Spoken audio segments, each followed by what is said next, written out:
आज की कहानी एक ऐसे सीरियल किलर की है जिसे ये पता ही नहीं था कि वो क्या गुनाह कर रहा है और इसका अंजाम क्या हो सकता है। वो ये गुनाह बस इसलिए करता क्योंकि उसे लोगों को दर्द में देखकर और रोता देखकर सुकून मिलता। और सबसे ज़्यादा हैरानी की बात तो ये है कि ये दुनिया का सबसे छोटा सीरियल किलर है जिसकी उम्र महज 8 साल थी। बिहार के एक ज़िले बेगूसराय में एक गांव है जिसका नाम मुसहरी है।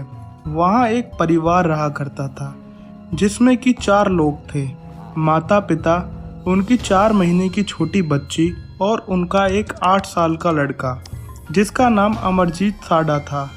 इन्हीं के पड़ोस में इनके छोटे भाई रहा करते थे, उनकी भी एक छोटी बच्ची थी।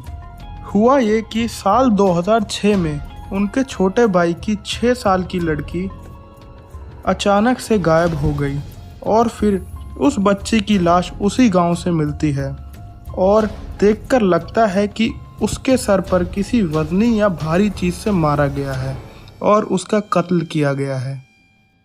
परिवार के लोगों को ये शक होता है कि इस कत्ल में कहीं ना कहीं अमरजीत का हाथ है, क्योंकि उन्होंने कत्ल से पहले उस बच्ची को अमरजीत के साथ खेलता देखा था। और परिवार वाले इसकी खबर पुलिस को नहीं करते हैं और बात को वहीं दबा लेते हैं। समय बीत जाता है और अभी उसके चाचा की बच्ची के कत्ल को 6 महीने ही बीते थे कि अमरजीत के घर से उसकी खुद की बहन की लाश मिलती है जिसकी उम्र महज 8 महीने थी और उसका भी कत्ल बिल्कुल उसके चाचा की बच्ची की तरह किया गया था। और इस बार भी उसके घर वालों को पता था कि इस कत्ल के बारे में अमरजीत को कुछ ना कुछ पता है, लेकिन वो अमरजीत को छोटा बच्चा समझकर और इसे फैमिली मैटर समझकर वहीं दबा देते हैं और बात आई गई हो जाती है। और करीबन 3 महीने बाद गांव से एक और बच्ची गायब होती है जो कि उस गांव में रहने वाली चुनचुन देवी की 6 महीने की बच्ची खुशबू थी। चुनचुन देवी का कहना था कि वो खुशबू को गांव के सरकारी स्कूल के पास छोड़कर किसी काम से गई थी और उसने जाते समय वहां अमरजीत को देखा था। फिर लोग अमरजीत से पूछते हैं उस बच्ची के बारे में, लेकिन अमरजीत सिर्फ हंसता ही रहता है और कोई जवाब नहीं देता। और फिर चुनचुन देवी अपनी बच्ची की गुमशुदा होने की रिपोर्ट पुलिस वालों को देती है और वो बार बार कहती है कि उसने आखिरी समय खुशबू के पास अमरजीत को देखा था। और फिर पुलिस अमरजीत के घर पहुंचती है और अमरजीत के माता पिता के साथ पूछताछ करती है। पूछताछ के दौरान वो अमरजीत की ओर इशारा करते हैं और कहते हैं कि इस बारे में ज़रूर कुछ ना कुछ अमरजीत को पता होगा। इसके बाद अमरजीत को बुलाया जाता है और तब पहली बार पुलिस की नज़र अमरजीत पर पड़ती है। पुलिस वाले अमरजीत से पूछताछ करते हैं मगर वो पूछताछ के दौरान सिर्फ हंसता ही रहता है और कुछ बताता नहीं है।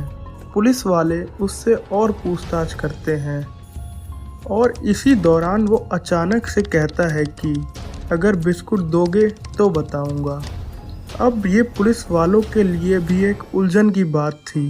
पहले तो वो एक 8 साल के बच्चे से पूछताछ कर रहे हैं जो सिर्फ उनकी बातों पर हंस रहा है, लेकिन पुलिस फिर भी एक आशा में बिस्कुट का एक पैकेट मंगवाती है और उस बच्चे को देती है। वह उस बिस्कुट के पैकेट को आराम से खाता है। फिर पुलिस उससे पूछती है कि अब बताओ। फिर वो थोड़ा सा मुस्कुराता है और कहता है कि मैंने खपड़ैल से उसे मारकर सुला दिया। ये बात सुनकर पुलिस वालों के पैरों तले ज़मीन खिसक जाती है। फिर वो उसे कहते हैं कि तुमने उसे कहाँ सुलाया, तो अमरजीत उन्हें उसी स्कूल के पास एक खेत में लेकर जाता है जहाँ खुशबू को उसकी माँ छोड़कर गई थी। पुलिस वहाँ उस बच्ची को ढूंढती है और फिर झाड़ियों के पीछे एक घास से ढके हुए गड्ढे से खुशबू की लाश मिलती है। उसके बाद पुलिस को यह लगता है कि यह एक गंभीर मामला है और फिर अमरजीत से फिर से पूछताछ की जाती है। अमरजीत फिर से बिस्कुट मंगवाता है और खाता है। उसके बाद वो बताना शुरू करता है कि इससे पहले हमने 2 लोगों को ऐसे खपड़ैल मारकर सुलाया है, जिसमें से एक उसकी चाचा की बेटी और एक उसकी खुद की बहन थी। पुलिस ने उससे पूछा, तुम्हें ऐसा करके क्या मिलता है? तो उसने बताया कि उसे किसी को तकलीफ में या खून और घाव देखकर सुकून मिलता है। ये उस बच्चे के शब्द थे। उसके बाद पुलिस को यह लगता है कि ये बच्चा नॉर्मल नहीं है, ज़रूर इसको कोई ना कोई दिक्कत है।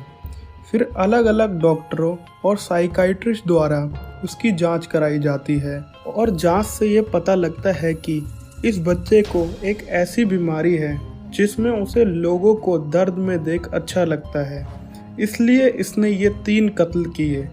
और फिर कानून के मुताबिक उस बच्चे को बाल सुधार गृह में भेजा जाता है और साथ ही साथ उस बच्चे का इलाज भी कराया जाता है।